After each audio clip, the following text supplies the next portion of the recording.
Ертеде бір кәрі шал мен кемпір теңіздің жағасында шағын лашықта өмір сүріпті. Шал күн сайын торын алып теңізге барып, балық аулап, сонымен күнелтіпті. Бір күні ол торын суға тастап еді. Торына жарқыраған алтын балық түсіпті. Балық адамша тіл қатып, «Мені босатшы ақсақал, мен саған ризамын.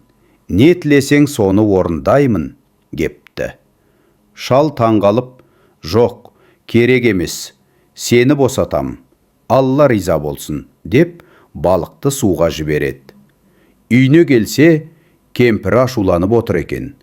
«Ей ақымақ шал, неге ештеңе сұрамадың? Кем дегенде жаңа астау сұрар едің» дейді. Шал амалсыз теңізге барып, алтын балықты шақырыпты. Су жарқ етіп, балық басын шығарып, «Не тілейсің қария?» дейді. Кемпірім жаңа астау сұрайды депті. Балық «Болды, бар болады» дейді. Шал үйіне келсе, кемпірінің алдында жаңа жылтыр астау тұр екен.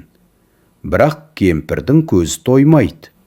Бірер күн өтпей, «Енді жаңа үй сұра» дейді. Шал тағы теңізге барады. Балық тағы орындайды. Алайда кемпірдің ашкөздігі күшейе береді. «Мені бай, сарайда тұратын ханым етсін». «Жарайды» дейді балық. Көп ұзамай шалдың кемпірі ханша болып, алтын сарайда өмір сүріп жатады. Бірақ енді ол балыққа айт, «Мені теңіз патшайымы етсін, өзі менің қызметшім болсын» дейді.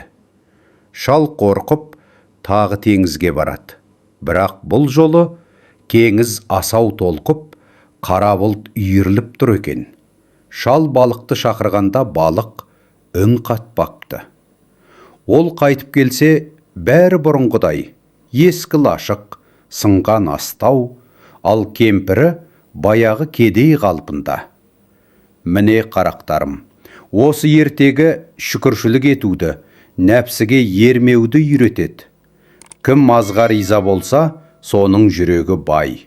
Ал кім тойымсыз болса, ешқашан тыныш өмір таппайды». Ал енді көзімді жұмық, теңіз толқынын тыңдап, ұйықтай қойыңдар.